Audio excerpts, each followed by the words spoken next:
안녕하세요, 뉴스반장입니다. 지난 27일 MBC가 단독으로 엄청난 특종을 보도했습니다. 라임 사태로 검찰 조사를 받고 있는 김봉현 전 모빌리티 회장이 폭로한 녹취록이었는데요. 이 녹취록에는 김 회장이 강기정 전 수석에게 5천만 원을 줬다는 증언을 한 것을 두고 잘했다고 칭찬하는 검사의 육성 목소리가 담겨 있습니다. 하지만 이 충격적인 보도는 어떤 언론에서조차 다뤄지지 않고 만 하루가 지난 지금까지도 침묵으로 일관하고 있는데요. 대한민국 언론의 편파성이 여실히 드러나는 순간입니다. 선택적 취재, 선택적 보도, 이제는 침묵으로 윤석열 검찰의 공범으로 조력까지 서슴지 않고 있는 거죠. 그나마 이 단독 뉴스를 전한 곳은 진보 유튜버 채널 2곳밖에는 없었는데요. 이 기가 막힌 언론 현실에 분노가 느껴지는 이유입니다. 이래서 언론을 개혁해야 하고 검찰 기자단을 해체해야 한다는 청원까지 나오게 된 건데요. 인면 수심도 이 정도면 철면피 수준이고 파렴치함으로 보면 인간 바닥을 드러내 보여주고 있는 겁니다. 6시에 기자회견 한다고 퇴근 시간이 늦어진다며 항의하는 걸 본 순간 이들은 더 이상 기자가 아니구나라는 생각을 했지만 이 정도 수준일 줄은 정말 몰랐습니다. 정권은 바뀌고 검찰은 영원할 테니 뭉개면 된다는 걸까요? 검언유착의 고리를 끊어내지 않는다면 검찰 개혁도 요원하게 느껴집니다. 라임 사태로 검찰 조사를 받고 있는 김봉현 전 스타모빌리티 회장은 검찰이 어떻게든 현 여권 인사가 라임 사태에 개입되어 있다는 것만 집요하게 추궁하는 편파 수사를 견디다 못해 그동안 MBC를 비롯한 몇몇 언론에 옥중 편지로 편파 수사 의혹을 폭로해왔습니다. 그런데 김 전 회장이 최근 MBC에 추가 제보를 해왔습니다. 자신이 검찰에 등을 돌리기 전, 즉 검찰 요구에 협조할 당시 검찰 조사 과정이 담긴 2시간 분량의 녹음 파일입니다.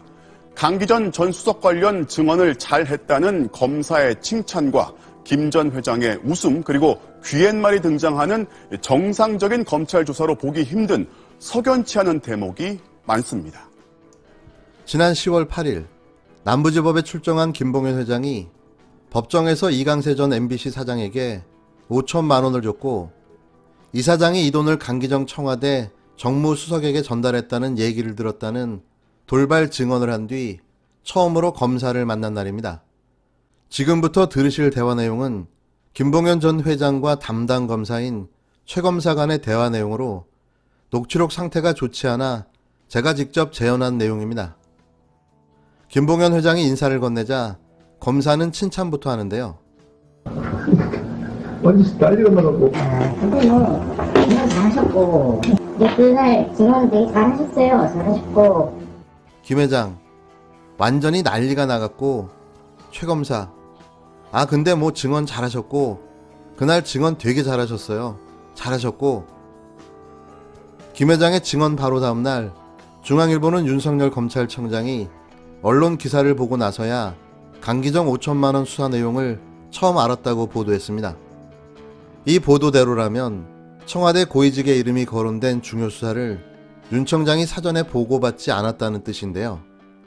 하지만 이 보도를 놓고 최 검사는 그럴 리가 없지 않냐는 언급을 하고 김 회장은 속속들이 아는 듯 맞장구를 칩니다.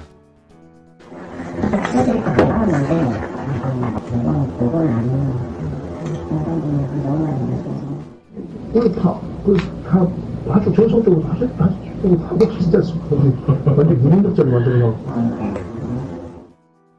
최 검사, 기자들이 또 다 아는데요 뭐. 대검에서 보고는 안 했느니 어쩌니 청장님이 너무 많이 아시고 하셨어요.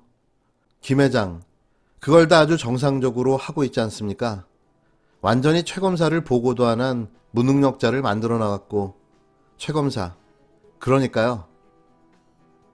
결국 당시 중앙일보 보도는 검찰 내부에서 누군가 윤 청장의 중립성을 부각하려고 가짜 정보를 흘린 것으로 보인다는 게 김 회장의 주장입니다. 엄연히 검사와 구속된 피고인 사이인데도 신문을 하기 전 언론 보도와 시국에 대한 잡담이 5분 동안 이어졌는데요. 그래도 어쨌든 그것 때문에 형님한테는 좀 힘들기 싫은 것 같아요. 김 회장, 그래서 어찌됐던 내 법정 증언 때문에 청장님한테 힘 좀 실린 것 같더라고요. 최 검사, 네네. 이후 본격적으로 진행된 조사 후반부, 검사가 갑자기 목소리를 낮추고 김 회장 귀에 속닥거리기 시작합니다.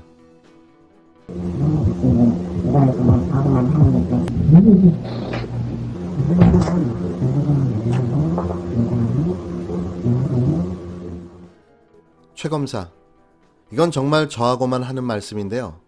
김 회장, 네네. 최 검사, 강기정 돈 주고 예를 들어서 녹취록에는 귓속말로 대화를 한 상황이어서 대화 내용은 녹음되지 않았습니다. 당시 강수석은 현금 5천만 원을 들고 청와대 보안검색을 통과하는 건 불가능하다고 반박했는데요. 검사가 이를 깨기 위한 여러 가지 질문을 던졌다는 게 김 회장 측 주장입니다.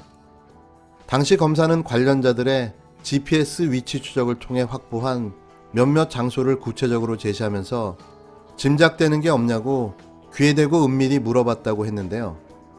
강수석과 이강세 씨가 청와대가 아닌 제3의 장소에서 만났을 가능성에 집중했다는 게 김 회장의 설명입니다. MBC 취재진이 9월 24일과 10월 15일 두 차례 조사에 전체 녹음 내용을 확인한 결과 검사는 피의자에게 반드시 해야 할 진술 거부권 고지도 생략한 걸로 확인됐는데요. 이 정도 수준의 수사 행태였다면 긴밀한 유착관계로 봐야 합니다. 한마디로 한 배를 탔다고 봐도 무방한 거죠. 그러나 이들의 밀월관계는 그리 오래가지 않았습니다. 김 회장은 이 조사 바로 다음날 검사가 여당 정치인 관련 부분만 집요하게 추궁하는 등 편파 수사를 해왔다고 주장하면서 검찰에 등을 돌렸는데요. 김 회장 측은 녹음 파일을 국민권익위원회에도 제보하겠다며 향후 검찰이 자신을 편파 수사에 이용한 정황들을 추가로 공개하겠다고 밝혔습니다. 이에 남부지검은 김봉현 회장의 일방적인 주장에 불과하다는 입장을 밝혔는데요. 종합하자면 이렇습니다. 이 모든 사건 조작과 공작을 윤석열 청장에게 보고했고 그 내용을 윤 청장이 잘 알고 있었다는 것과 강기정 전 수석을 어떻게든 엮어내려고 추가적인 공작 수사를 계속했다는 이야기인데요. 더 기다릴 게 있을까요? 이제는 구체적인 녹취록 증거까지 나왔습니다. 이건 진영 논리와 정쟁의 내용도 아닙니다. 특정 국가 권력 기관이 정치에 개입해 현 정부에 타격을 주기 위해 꾸준히 사건을 공작해왔다는 정황이 또 드러난 건데요. 제발 강력한 공권력으로 이들을 제압해 주셨으면 합니다. 원칙과 절차도 중요한 가치지만 이렇게 넋놓고 언제까지 매번 당하기만 할지 답답하기만 합니다. 그리고 제발 이런 내용은 정상적인 언론이라면 보도해야 하는 거 아닙니까? 과연 대한민국의 언론이 있기는 한 걸까요?